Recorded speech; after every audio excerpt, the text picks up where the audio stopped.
ఇది రామ భక్త హనుమయ్య సన్నిధి కొలిచే భక్తులకెల్లా ఇది పెన్నిది ఓ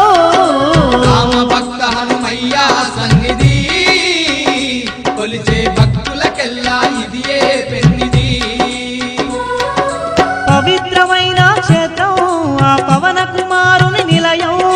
పవిత్రమైన క్షేత్రం ఆ పవన కుమారుని నిలయం అవనిలో పుణ్యధామం శ్రీ ఆంజనేయుని ఆలయం అవనిలో పుణ్యధామం శ్రీ ఆంజనేయుని ఆలయం ఇది దీన జనులను ఆదరించే క్షేత్రం దివ్య సుందరుడైన మారుతి మందిరం ఓ రామ భక్త హనుమయ్య సన్నిధి కొలిచే భక్తులకెల్లా